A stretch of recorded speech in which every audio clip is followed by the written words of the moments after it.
Hello, everybody. Welcome to this VC Lab Meet the Managers event. We do events like this every week. And the reason we do this is because we want to try to help people that are thinking or interested in venture capital learn more about the industry. We want to inspire more people all over the world to begin to launch enduring venture capital firms. And we want to also create various forms of standards around the world around venture capital and so on and so on. And so before we get started with the panel of today, let me just give you a brief introduction on myself, VC Lab, and everything that we're up to. So my name is Mike Supervici. I am the head of acceleration here at VC Lab. VC Lab is an accelerator, but for venture capitalists, right? So if you're a venture capitalist and you want to start and launch a firm, there are very few places in the world right now where you can kind of learn how to do that. And so we have created a program. It's a free program that helps new managers launch enduring venture capital firms. Now, as I mentioned, the program is free, but it is very difficult because the objective and the criteria for finishing the program is to close on your fund. These are actual funds that are performing and are making investments, right? So it is a challenging program, right? So this isn't like a learning program. This is a closing program. Okay. Now, so far to date, we have had 7 cohorts. We have launched over 200 venture capital firms already, and we are on track to launch another 50 to maybe possibly as high as 100 by the end of the year. And cohort 8 is launching here very soon as well. So August 30th. So if you're thinking about starting a venture capital firm, go to govclab.com and apply. So go to govclab.com and apply. And if you have more questions about the program and so on, I'm happy to answer those for you at some point. That being said, let's go ahead and move on to the panel and introductions and things like that. But before I do that, I just want to make sure that I read the classic disclaimer that's all kind of necessary whenever you have a finance type of event. So the content presented today is not directed to any investors or potential investors and does not constitute an offer to sell or a solicitation of an offer to buy any securities. Okay. All right. So before we get started with the panel, this webinar is designed to be highly interactive, right? So at the bottom of your screen, you will see a Q&A button. Go ahead and go to that Q&A button, add questions for the panel and upvote them, okay? And I will go ahead and try to get your questions out so that we can basically make sure that this is as interactive as possible. But with that being said, let me go ahead and introduce the panel. So Nardo, maybe we can start with you. All right, thanks, Mike. Hi, everyone. I'm Nardo Manaloto, the managing partner of Qubits Ventures, VC Lab Cohort 4 graduate and alumni. Very proud of that. I'm a computer scientist by trade, enterprise platform architect with 25 years of applied deep tech experience. I headed up a technology fund and innovation team for a large enterprise before, have accelerated many deep tech companies through innovation ecosystems that I manage, and definitely very excited to be here and thankful for VC Lab for putting this together. It's great to have you as well. Mamokete? Okay, thank you, Mike. I'm very excited to be here and thank you for inviting us. I'm Mamokete Ramathe, founder of Mamo Capital. I've over 20 years experience in investment banking, spanning corporate finance, venture capital, private equity, and mergers and acquisitions. My experience has really been across the different sectors, mainly within the technology and telecoms. I joined a telecoms company in 2014 as executive head of M&A. Responsible for managing and executing mergers and acquisition transactions in line with the group strategy. And that's where, the impact of technology and telecoms, what it has, in shaping our lives sort of interested me to to really focus on the sector. In terms of the experience on the ground as well, in 2014, I started Mamo Capital to focus more on investing in digital infrastructure. And also we co-founded an infrastructure solutions business that provides services to the telecoms businesses. And we continue to, evaluate investment opportunities within the infrastructure space. Our VC arm of the business focuses mainly on supporting startups that offer solutions that leverage telecoms infrastructure, but also funds the digital payments and the e-commerce space. And I think what we really, what I'm really looking to do is to drive and accelerate digital inclusion in the continent. Amazing. Walied? You're on mute, Walied. This is Walied Albasheer. I'm the managing partner of Intuitive Venture. I'm a VC Lab cohort 4, along with Nardo, alumni and graduate. And I'm a digital transformation expert, actually. With this year, I will complete 30 years of experience in the field. We've been going through Web 1, Web 2, and now we also in the middle of Web 3. I'm a serial entrepreneur. Also, I've launched 6 or 7 ventures in the last 15 years. Some of them, they were venture backed. And I'm looking forward to help the ecosystem as much as possible. Anitha? Hi, thank you, Mike. Great to be here. Hello, everyone. I'm Anitha Vadavatha. I'm managing partner of AP Plus Ventures.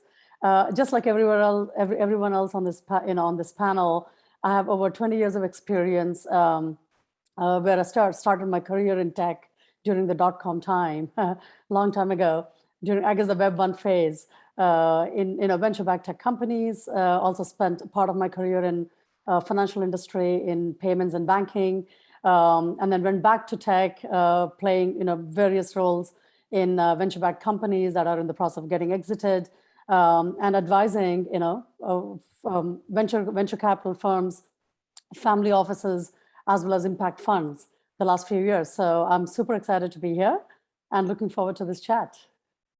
Amazing. So maybe I could just start off with this one question, and I want to go through everybody here. So, what inspired you to launch a venture capital firm? And Mamokete, maybe we can start with you on this one. Okay, Mike, thanks for that. Having had experience in working within private equity space and doing late stage investments, we spend quite a bit of time identifying investments within the technology space. And we observed interesting trends in that whole process whilst we evaluating a number of investments. And one of which was that most of the technology businesses that we were looking at were kind of not there or a long way in terms of fully adopting, new emerging technologies, and also really having agile, scalable businesses, because in most cases you find that the legacy system continue to hold them back from doing that. And it was interesting to observe the role of new startup innovators in actually helping these businesses to leapfrog and to adopt new emerging technologies. And that was one observation that was of interest, just to see how new startup innovations, the catalytic role that they play in transforming, in helping business to digitally transform. And that's the first thing that's sort of interested us to this asset class. And secondly, if you look at the report by the African Private Equity and Venture Capital Association that was released for last year, it states that just in last year alone, about 604 deals transactions were concluded for about 5.2 billion for African VC. And that alone accounts for, in total, the total deals that were done in the preceding 7 years. It's way more than that, which is quite interesting and remarkable, because it points to the interest, the growing interest in Africa's growth story, that we are at the cusp of that growth. And thirdly, the fact that the VC space has been quite nascent relative to other countries or to our global counterparts. We continue to experience challenge from access to finance, and I think wanting to be part of that solution, it's really what excited me and what attracted me to the VC space. Yeah, I couldn't agree more. Walied? Yeah, I think the most exciting part is that as a tech entrepreneur, I launched my first venture in GCC in 1999 in the Gulf country. And that time, basically, there absolutely no ecosystem, nothing. So as a founder, that I have gone through all the struggle of the lack of the ecosystem, lack of the structured finance, we made a lot of mistakes down the road. And basically, we see today founders, they are having a much better opportunity with all the accelerators, incubators, venture studios, and VC firm. So I'm trying to let the existing founders avoid the mistakes that we have gone through, and there are many of them. We've got a couple of ventures that were venture backed, but again, the mistakes that were much more than the success. So this all excited me. By 2011, I've been very much involved in the ecosystem here through accelerator, incubators, mentorship, and I've seen how the ecosystem in the Middle East have been shaping. Again, there's a lot of work need to be done. I'm hoping to be part of this next resolution. How about you, Nardo? Yeah, thanks, Mike. I have an extensive background in healthcare. Definitely have a passion for applied innovation and a mission to really help solve complex global problems. And I see this by accelerating the impact of emerging technologies. So as a computer scientist, system architect and innovation catalyst type person, I have been involved in creating 6 AI products in healthcare. And in the process of architecting these AI systems, I kept bumping into this quantum AI and machine learning. I said, what the heck is that, right? So I started looking into quantum and photonics technologies really deeply 3 years ago. Did quite a bit of due diligence on the market, the technology itself, and the trends, and have really determined that these technologies will have a significant impact and meaningful impact to healthcare and across all industries in a manner that we've never seen before. So this led me to launching Qubits Ventures, and really I determined that the best way to accelerate my mission and impact is by building a venture fund. So that's how I stumbled to it. Anitha? Yeah, great question, Mike. Having spent so much time as an operator in the tech industry, building products and looking at fundamentally industry-grade issues, and also trying to solve being on the other side, one thing I did realize very, very quickly is, capital actually is a very, very important critical resource to advance, particularly early stage entrepreneurs to advance so they can do massive experiments. And to actually sometimes conduct experiments, you really need a lot of early stage capital. And being part of startups, and particularly early stage startups, having seen how that actually created a catalysm through the process of actually creation of these problems and solving these problems, I felt very drawn towards the importance and understanding and recognizing the importance of capital. So I started actually venturing, while I'm fully involved in the exponential tech space, I started really trying to understand more of the venture capital industry by advising funds and advising family offices, understanding the thinking behind as to how do they take their bets, not only for their bottom line, but having the right capital go to the right problems actually makes the planet tremendously positively impactful. And I'm very committed towards how do we address the billion-plus people grand challenges. And technology fundamentally is a massive accelerator of problem solving. So combining these two and the convergence is actually extremely inspiring. So it's almost going to become like my massive transformative purpose for this decade, saying that, hey, if I were to play this role and then be the accelerator, coming from the venture arm this time around would be fantastic. So that's really why I decided, along with my partner, to start this.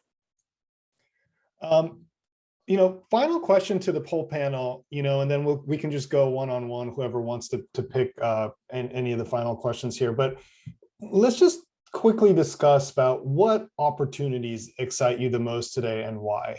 And Anitha, maybe we can start with you on this one.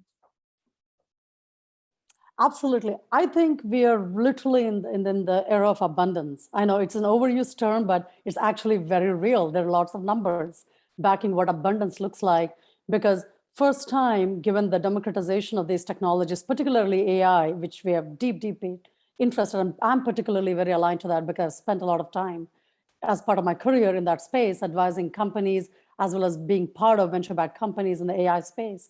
One thing I realized is it has this exponential impact. And then I'm super excited about AI pretty much becoming ubiquitous. So that's actually my driving force at this point, because AI can be applied to every sector, every application area, but particularly the convergence of AI. I think that's where the real superpower is lying. And this decade, I almost see that unfolding in ways that I don't think we can even fathom at this point. So I'm personally super excited about convergence of a lot of these exponential technologies coming together and then creating opportunities for anyone who wants to take on a problem and solve a problem, utilizing these as tools, mechanism, applications, but also entrepreneurs and scientists and technologies who want to create the next version of these technologies. So that I'm actually super psyched, and I'm sure you can tell, and I can talk hours about it, but that's really where I feel like, my personal mission to everything that I have, how do we kind of pour into that space? And of course, the evolution of the Web3 is just absolutely amazing opportunity landscape for any entrepreneur anywhere in the world. So the remote nature of work, the very distributed aspects of how we can, through decentralized technology that can power, how we can build new organization models, but particularly how can we advance these exponential technologies that can be applied for solving all kinds of human problems and human created problems, I think is a super exciting space for me. How about you, Mamokete? Yeah, no, Mike, we're living in a post-COVID world where the strength of any country's economy depends on how well they're able to leverage technology or emerging technologies to drive growth, to facilitate interactions and competition and so forth. It's quite key. And here we are in the continent that continues to have a digital gap of what is said to be 3 times the global average. It simply means we stay in a continent that whose economic potential is limited and is hampered. And that in itself creates an opportunity. And it's an exciting opportunity. It's a limitation, but it's an exciting opportunity because it means we have a segment of the economy of the populations that operate outside of the digital economy as we speak, that are unconnected, that are underserved, and that's where the opportunity lies. And I think having seen and having worked with the founders and seeing the kind of solutions that are being created to actually improve the lives of people, to change the landscape, to change how things are done. It's quite exciting for me. And I'm talking solutions that allow people in remote areas who currently do not yet have access to a reliable internet connectivity, but there are software solutions that are being created to allow things like, informal merchants and so forth to still be able to have access to digital payments, when they do transacting, seeing solutions that improve or tackle inefficiencies around infrastructure space, to improve efficiencies and customer experience, to get us to a point where we can compete effectively as the continent. It's quite exciting. And knowing that you can be part of driving that acceleration, it's a long way to go given where we are, but it's quite, I believe we were quite at the cusp of that growth and opportunity, and being part of that is really, really exciting. And not to mention just starting to see a lot of women founders who are coming up with very exciting innovation that changes, the quality of lives of people in the continent, which is very, very exciting for me. And it's quite a privilege to be part of, knowing that you can be part of that solutions. Walied? I think I'll add to Mamokete. Once the infrastructure is settled up, I think what excites us most is ability to moving people and moving boxes. Because this is fundamentally a major issue right now the world is facing, right, with agri-tech, right, with with fintech, right, with e-commerce, access to food, getting people moving in a streamlined way and stuff. We were very lucky to work on this area for the last 12 years. And we were overloaded with use cases, with problems that are coming from our clients in different areas regarding facilitating technologies to move boxes and move people. And this excited us to launch a venture studio back in Estonia in 2018. And through the venture studio, we started to spin out some ventures here and there, which has really reached like product to market fit. But I think whatever technology that we have been consuming before COVID, it was a premium type of technology. I want to get this or I want to get that. It's like a nice to have stuff. We came to a point where we need to do the must have stuff. Getting food on the table, or getting patient transported to hospitals, or getting access to underserved minorities in places like Africa or Asia or other places. I think this is a fundamental time in human history in which we have to all collaborate and create and work together to make sure that there's equal opportunity, equal access to food, equal access to movement, equal access to infrastructure, connectivity. And this is serious. It's a very serious matter. And that's why we've been very excited about VC Lab and the way they are bringing up these numbers of firms in order to try to solve up these problems. Nardo? Yeah, so I'm very excited about quantum technologies. Of course, recently President Biden announced 2 presidential directives advancing quantum technologies, right? So these 2 directives really pretty much laid the groundwork for continued American leadership in this promising field of science and tech, right? There's also a need for us to mitigate the risk of quantum computers in terms of posing to America's national and economic security, right? So that's why I'm excited about quantum. I'm also excited about quantum and photonics chips and components. So Congress, I don't know if you track this area, Congress recently passed the Chips and Science Act of 2022 just on July 28th, which is quite recent. And the whole premise of it is really, we want to create the helpful incentives to produce semiconductors that are new and innovative and really create domestic manufacturing capabilities here in the US. So this will definitely propel chip innovation significantly. I'm also very excited about cybersecurity. So again, the Biden administration and private sector leaders announced another initiative to bolster the nation's cybersecurity.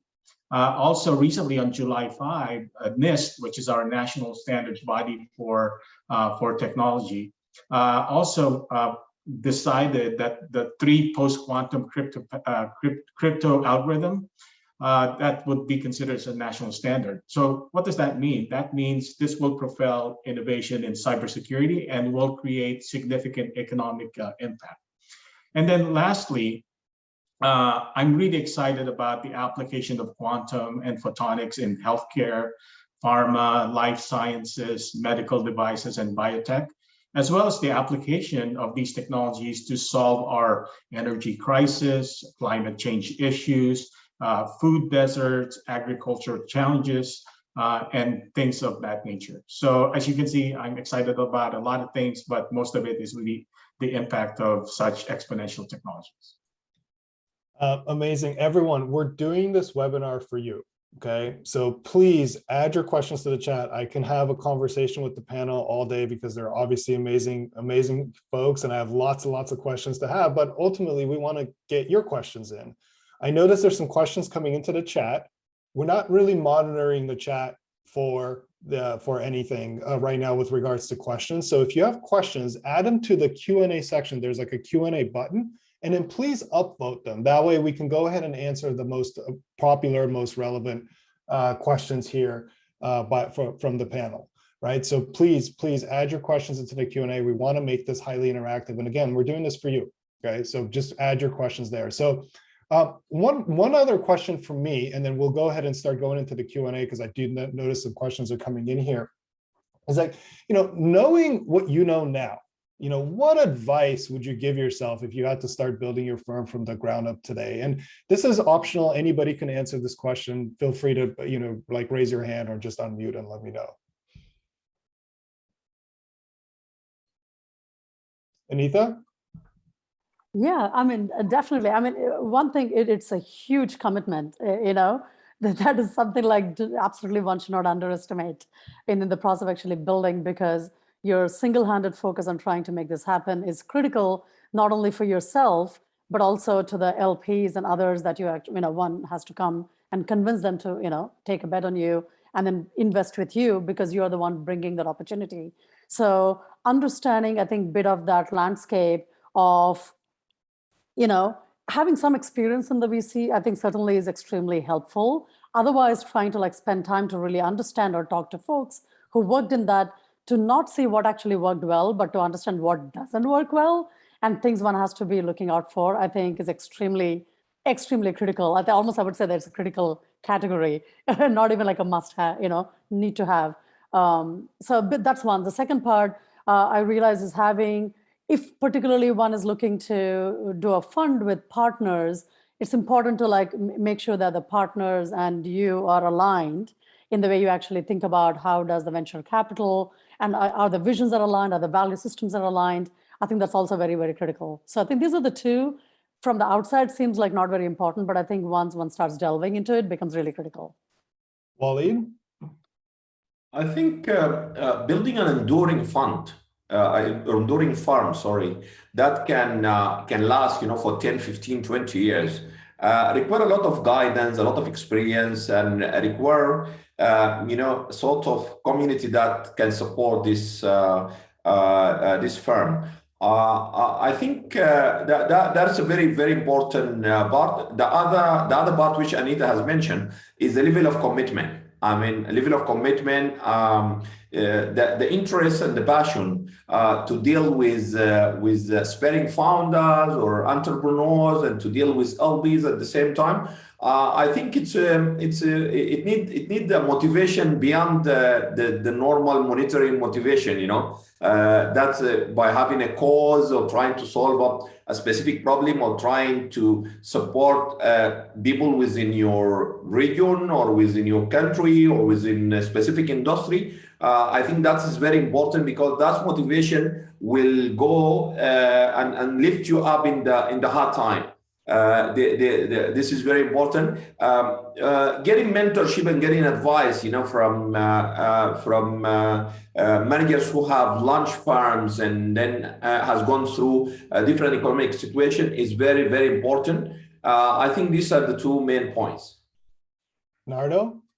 Yeah, thanks, Mike. I fully agree with both Anitha and Waleed on their perspectives on this. So we all share the same point of views here.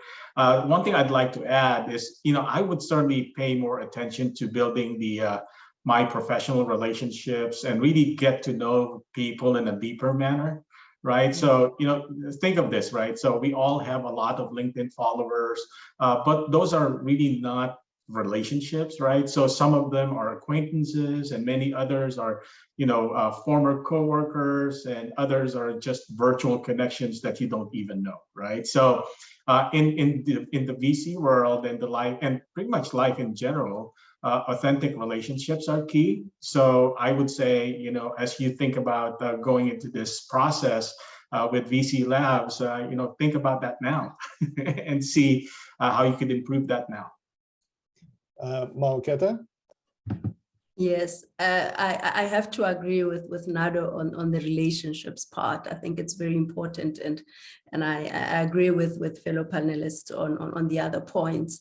I think it's so important to understand how personal you know, the role that we play is, especially when it comes to building authentic relationships, either with the founders or with the investors, to really understand and to have that alignment and some level of trust, because this is a 10-year, you know, partnership that has to be cultivated, and just also the fact that even when you're dealing with the founders and you're looking to support them, they're looking at you and they're also doing a due diligence on you, and the common expectations are also around what value add are you bringing beyond just financial, you know, capital injection. So the clarity around that is quite key, to know that you know my value add capability is this. You must have clarity around that, and it doesn't only help when you engage with the founders or building your portfolio of companies, but it's also just even within the co-investment opportunities. It's good for other VCs to know what angle or what sort of strength you bring to the table, and I think it's quite important to refine that and to work on that, and our process, having been within the VC Lab program, has actually helped us, sensitize us to that, especially around how then you build your vision and your investment thesis and so forth. So I think it's quite key to really invest and understand how key building authentic relationships is within this space. All right, I'm going to hop over to the Q&A now. There's 16 questions. Thank you, everybody. Just make sure to upvote if you see one that's really interesting. The most upvoted so far is, when will final notices be given to applicants of the VC Lab program? Final notices will be given by the end of month, so around August 30th or so. Now, question to the panel, and anybody can answer this. You know, how do you overcome fundraising challenges as a first-time GP? You know, in this case with Nate in particular, without a major track record? Feel free to raise your hand and answer, whoever wants to take this one. Mamokete? Mike, I think for me, authenticity is quite key. You know, you need to lean to who you are. You know, and that's all you've got. You know, you've got your track record, you've got the vision, you've got a purpose, you've got, you know, you want to make a difference. And at the end of the day, it's investors who really resonate with what you're bringing to the table that will support you.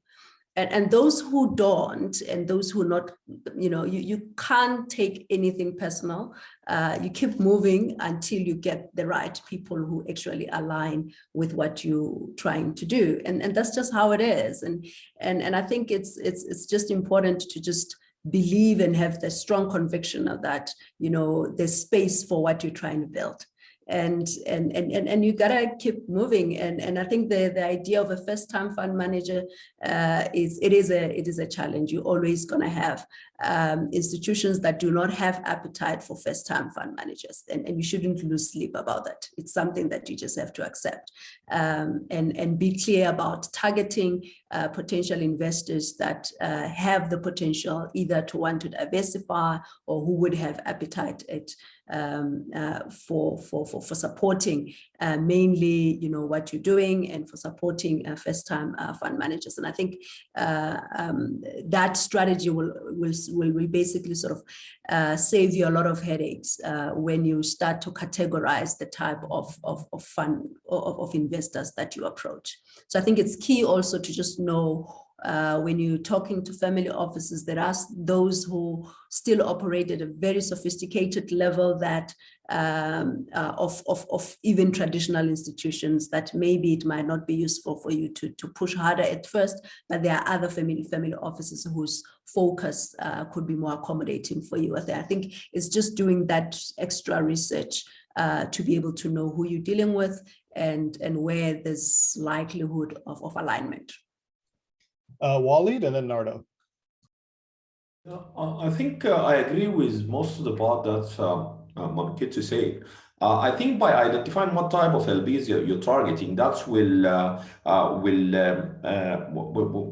reduce a lot of hassle. That's doing the whole process, because eventually for new fund managers, for me, the most target audience is high net individuals, because by mandate, if you're talking about fund of funds or like family offices or institutional, LBs, their mandate does not allow them to invest in new managers because it's too risky for them. Then again, your network is your net worth. Getting into connectors, getting into those close relations for people who have been knowing you for several years, who knows your dedication, your persistence, and your sincerity. This is very important into getting you some good introduction through.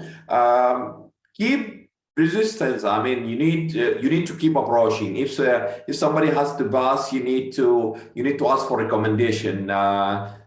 Communication is the key, also very important part. And then also, not from the LB side only, you need to also create a deal flow that will prove to those LBs that you are capable, or you are in such a network that can generate a continuous high quality, varied sort of deal flows.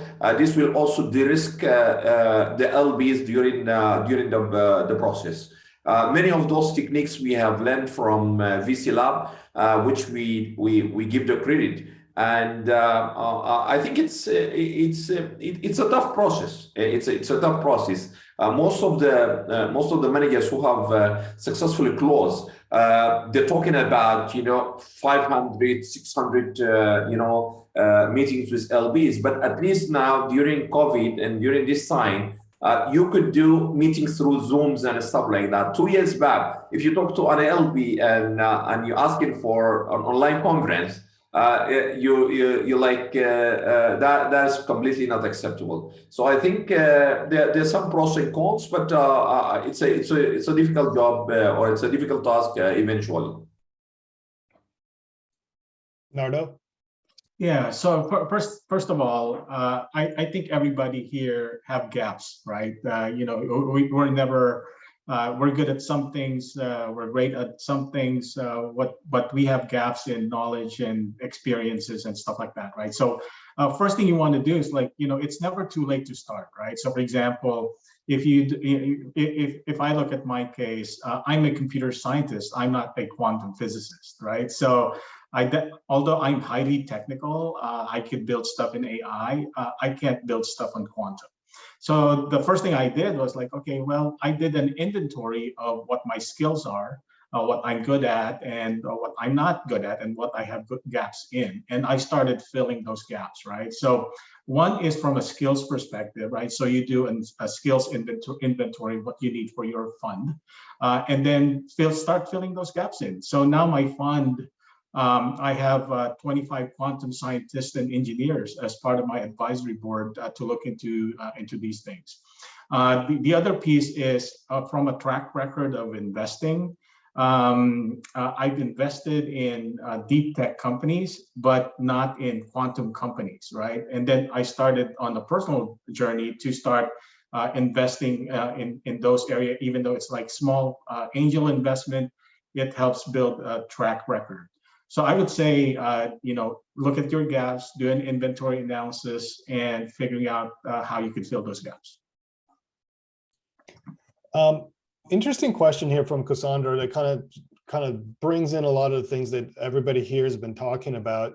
How do you recommend discovering, sourcing initial LP relationships before you're actually plugged into that world? What are some of your recommended best practices for engaging with them, especially as a first-time manager? Anitha? Yeah, I mean, I think amazing points, from all the panelists here.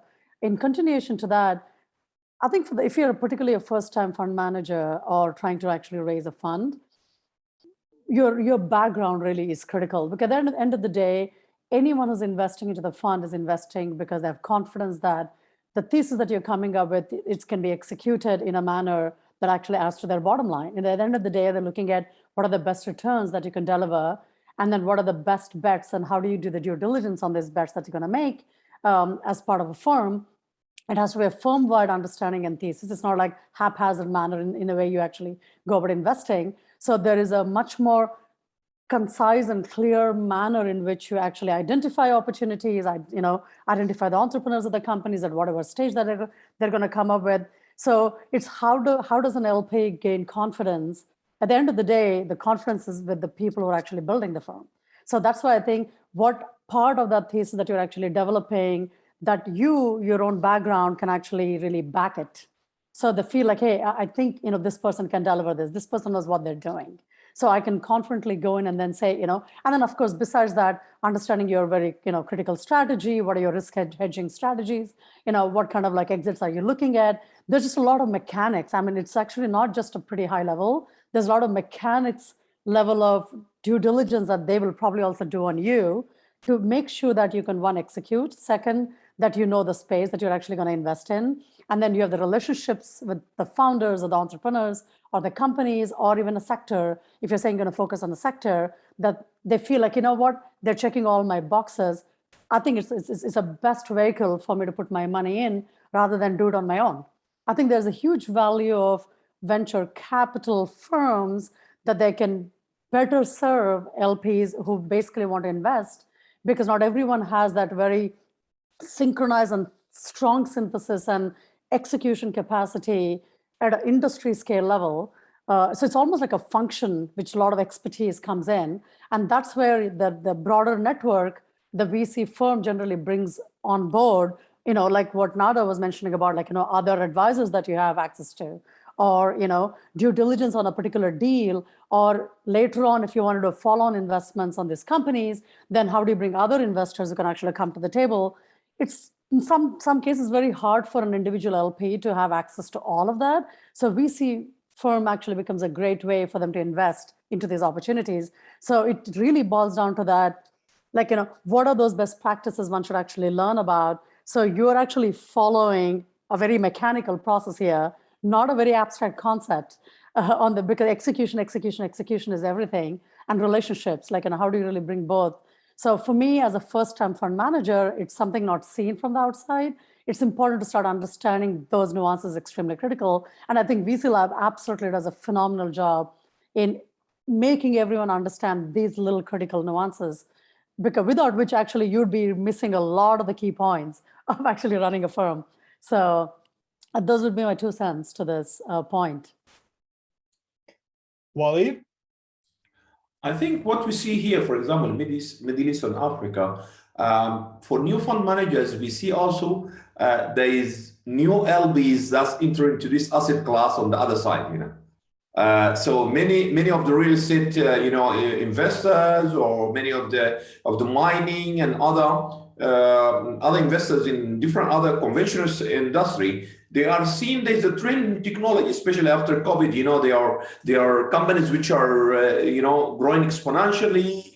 They are seeing it in their homes, in terms of doing a lot of daily life tasks, through technology and stuff like that, and they feel there's a value there. But eventually, they do not understand this type of industry, and they do not want to put their money in something that they do not understand. So here there's an education part where you educate them about, what is LB and how they could de-risk instead, because we meet a lot. I was sitting with another guy last time and he told me, you see, this is an app I made and it's like booking.com, you know. And I look at the app, it looked like booking.com, but you know, what sort of traction this app is doing. So based on that, you figure out they could be easily taken for a ride, you know, by individual, you know, ventures. When they figure out that they could de-risk their investment into 30, 35 ventures that is being handled by fund managers that are capable in identifying, vetting, qualifying, due diligence,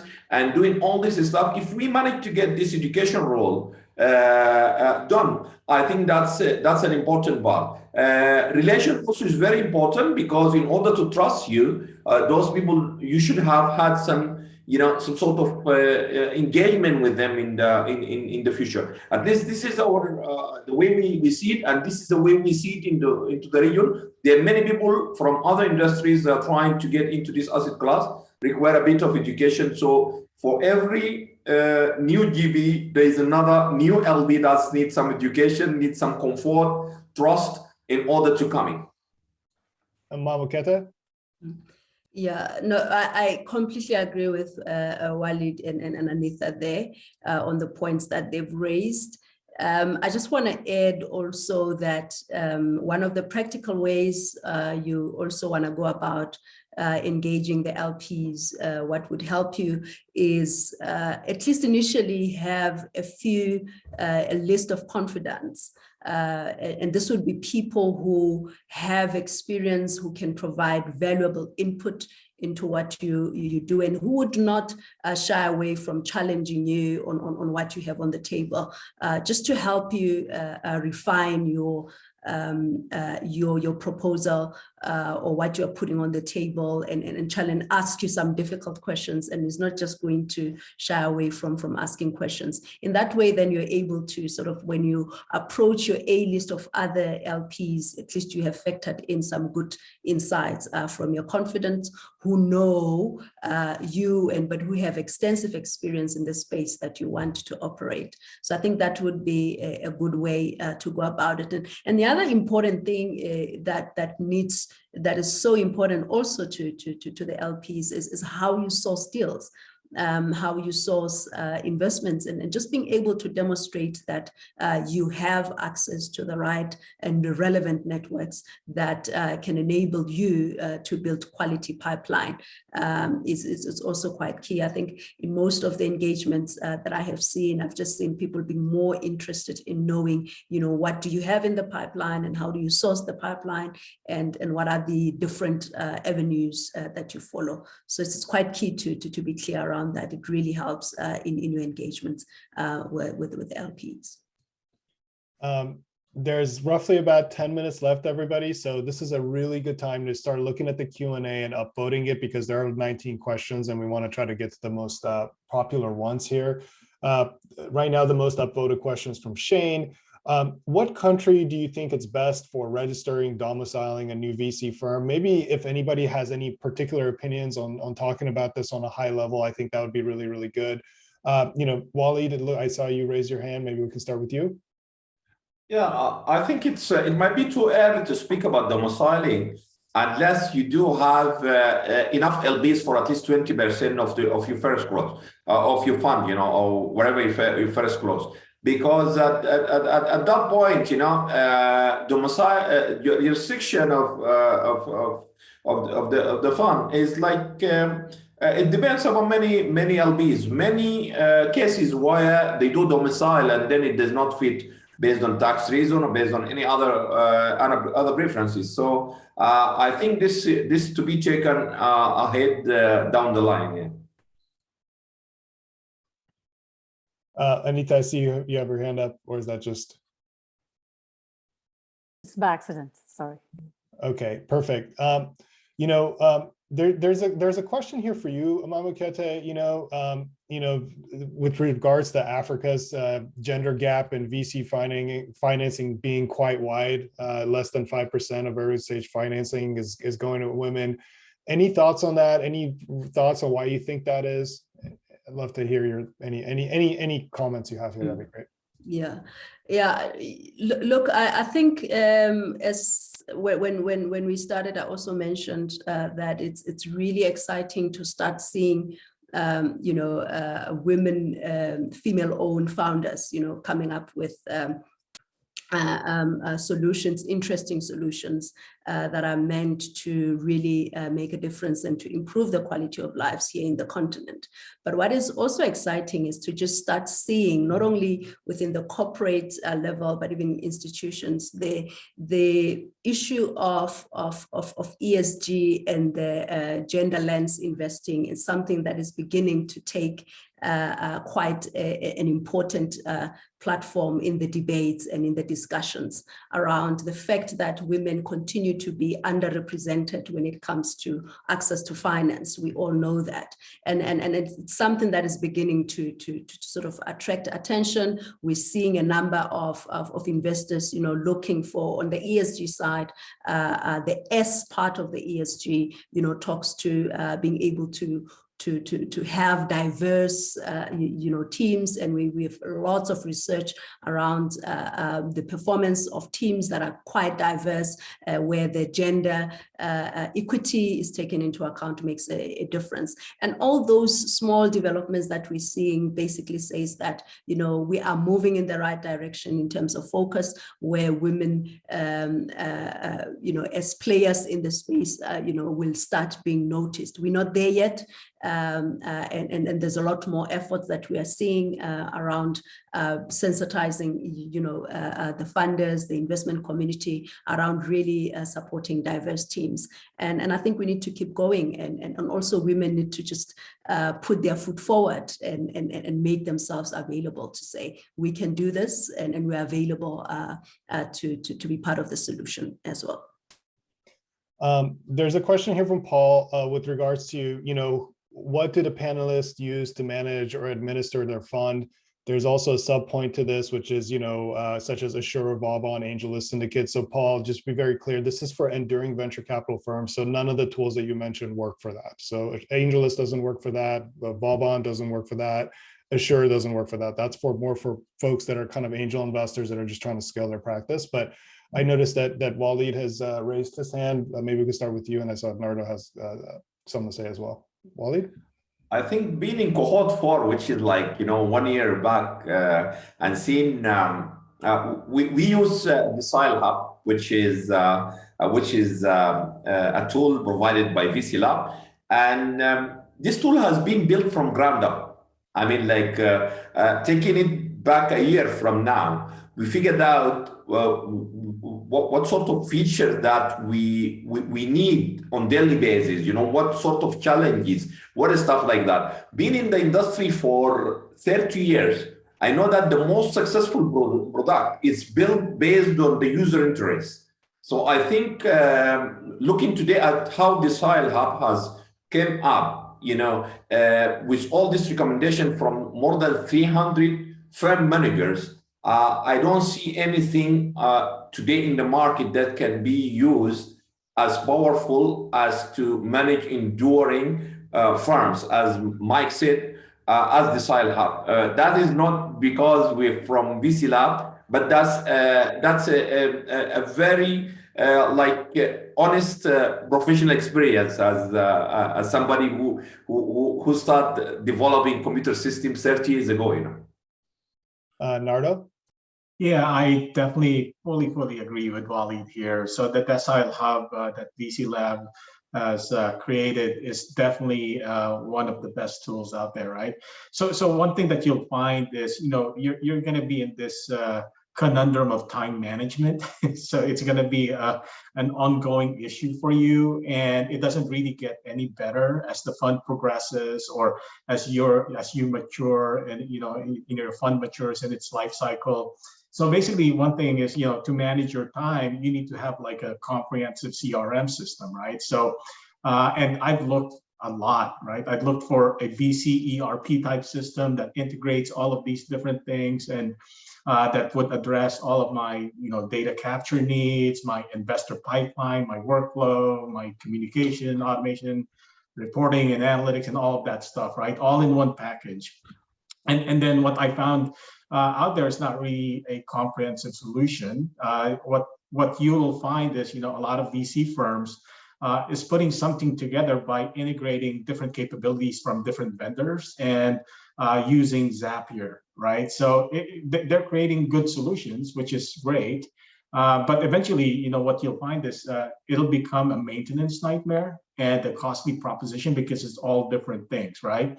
And I call this the Frankenstein CRM system for VCs. So I'm so glad that I used Desktop Hub because it definitely simplified my day-to-day operations on the VC firm side. Anitha?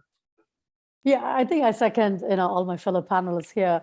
But I think one way to actually think about it is pure administration using tools just for administration is one thing, but success of the firm and utilizing partners, I think understanding this partner relationship is becoming, particularly if you're a first-time fund manager or first-time funds, it's extremely critical that it is for the success of the firm. Like everything that you're bringing in as a tool or a partner or a mechanism or the system has to support the most seamless, fast, quick response to deal flows, to managing LPs, to responding to contracts, diligence, like a whole bunch of other things actually go into it. So from an enduring fund perspective, if it's a 10-year commitment, how do you bring in tools, not just because they're actually really cool or easy, but they don't have any customization options at some point because you may run into issues or deals which may require a little more complex management than just straight up like, $10,000 check that you write and you're done.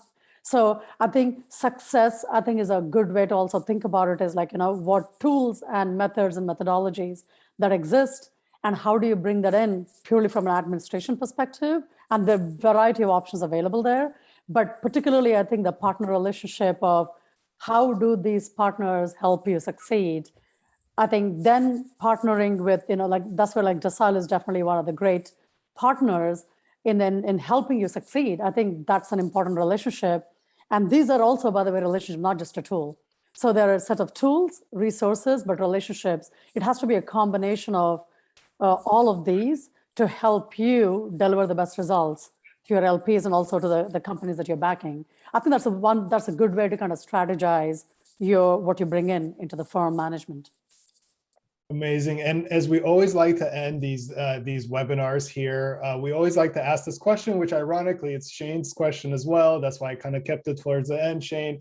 What would you have done differently given what you know now? And this is just for everybody here. I'd like everybody to kind of give an answer here.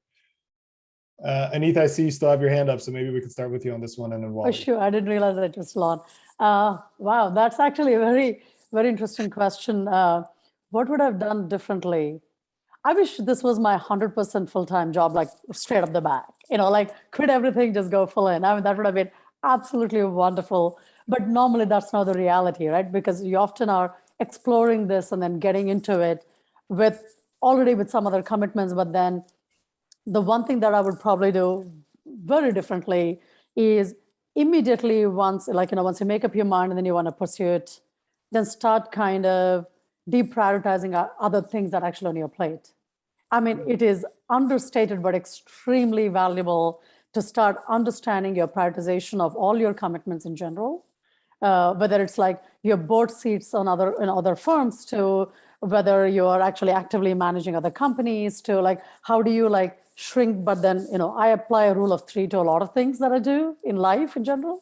So I'm applying a lot of that rule of 3 mechanism to say, what are the 1/3, 1/3, 1/3, where my time really goes. And then of course, this has to be the topmost end of it, right? So I think that I would do very differently from day one. Like, if I were to do something differently, that's absolutely number one for me. Walied, how about you? I think starting the studio in 2018, if we got the chance to get into something like VC Lab with all the mentorship, the support, and the stuff to create like the most standardized sort of approach to create an enduring firm. This would have been very helpful. It would have been like a 5 years old right now. On a start, but it's never too late, as Nardo said earlier. You need to stumble upon, and you don't lose. You either win or you learn. So this is what would have been done like differently. Nardo? Yeah, I think I'm with Walied too about the enduring piece of it, right? So, what does enduring really actually mean, right? So, because that's it's a continuous process improvement type scenario. So you have to be really, really open to getting feedback and be thick-skinned about it, and don't get too emotional about things like that, right? So I think you just need to expect it, because all of that, think about it, is like feedback is a gift, right? So definitely treat it that way. And then the other portion would be, one rookie mistake I made was like, sometimes you're selling too hard, right? So, and you're selling on the pitch, you're immediately doing a pitch, right?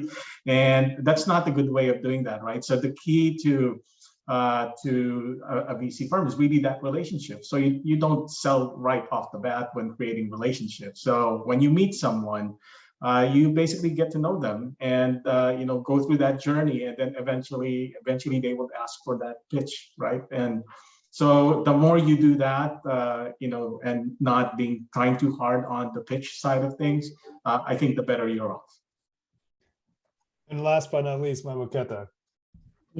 Yeah. Thanks, Mike. I think one of the things that I would have wanted to have done is do this much earlier. Start getting into the space much earlier. Develop more deeper relationships within the space.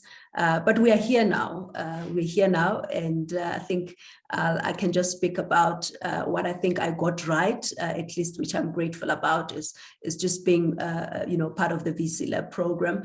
It's been very valuable. And I think I've met the most amazing people, whether it's on the investor side or on the VC fund side, and just the learning, how intense the program was. I also must mention that it's been pleasing to know that every single thing that we have been told to do had a purpose, and we had to do it, and it's something that ultimately get to realize that everything matters. There's a reason why you have to do certain things in a particular way. So yeah, and I think I'm excited about the journey. This is where we are, and we want to make it work. And it's good to have a strong support structure and be part of a wider support network to get this thing done.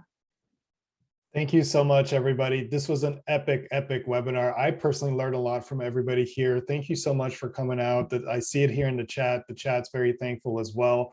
Everybody, if you're thinking about starting an enduring venture capital firm, go to govclab.com. That's govclab.com and apply. The next cohort starts on August 30th. So make sure that you go ahead and submit an application as soon as you can. Thank you, panelists. This was epic. Have a good rest of your day, everybody. Bye-bye. Bye. Thank you, everyone. Have a great day. Thank you, everyone. Have a great day. Thank you. Thank you. Bye.